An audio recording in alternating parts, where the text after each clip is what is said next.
Tracing the roots of one's ancestry, especially from a different country, can be a very fulfilling journey for many people, but when one's great-great-grandfather was a king, the journey seems to be even more special, as it also involves the history of a nation, or in this case, two. ท่านผู้หญิงสิริกิติยา Jensen, a niece of King Rama X and a great-great-granddaughter of King Chulalongkorn, also known as King Rama V, visited Norway for the first time in 2019 for a project to bring to life the king's trip to the Nordic country in 1907 as part of His Majesty's second European tour. The outcomes are a documentary and a photo exhibition in 2020, and most recently, the launch of a book on the journey titled 100 Years Between. I had an opportunity to interview ท่านผู้หญิงสิริกิติยา who is a curator, a history graduate, and a photography enthusiast, about the book and her 11-day journey following her acceptance of an invitation to join the Ministry of Foreign Affairs Cultural Project. Well, this project was quite interesting because it happened by chance. We want you to go to Norway for 2 weeks, less than 2 weeks, and follow in his footsteps. A lot of it started from Bangkok, where I wanted an idea of why he went. So I talked to a lot of historians. A lot of it was trying to keep the independence of Thailand when there was a threat of colonialism. He went for multiple reasons, including to test himself in terms of the climate and everything.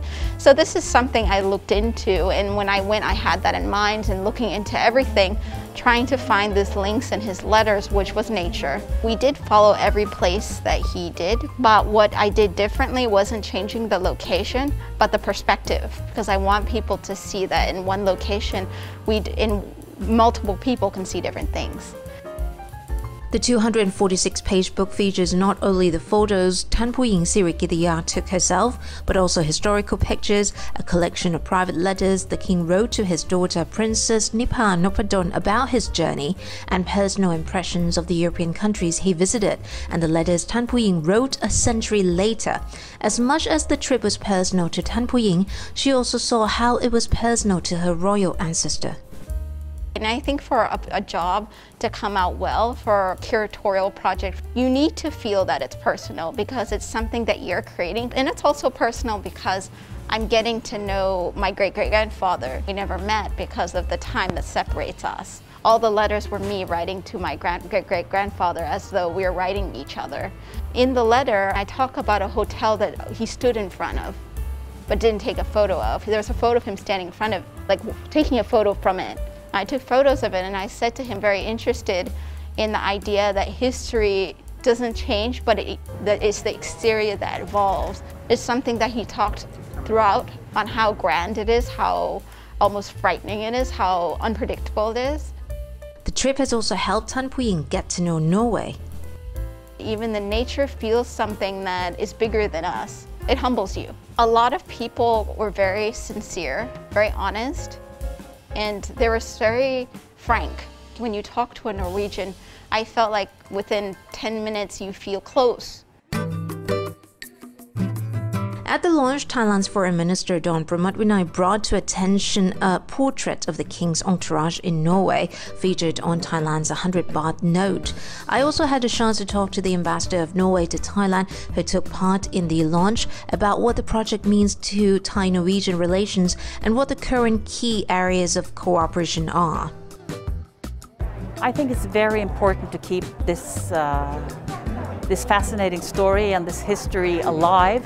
It is an extremely important part of our relationship, and Norway is also a kingdom, of course, and the relationship between the two kingdoms, that it has been this strong all the way through since 1905. It's also a very good story to new generations, so they understand how important one person, a visionary person, can be. You know, it is still astonishing what he achieved and the ideas he brought back to Thailand, and how important those ideas still are. With about 25,000 Thais living in Norway and 5,000 Norwegians in Thailand, the ambassador said the ties at the individual level are very strong. Our successes these days, or I would have to say also pre-pandemic also, is our commercial relationship and the people-to-people relationship. Very many Norwegians come to Thailand to visit, but also to retire here. And even more Thais are living in Norway, so there is a strong connection and integrated families. On the commercial side, Thais demand a lot of Norwegian seafood, especially fresh salmon. During the pandemic, the numbers have gone up all the time. Also in the scientific field, we have had exchanges of experts coming to Thailand and also going to Norway. Hatay Deshikit Renan reporting for Thai PBS World.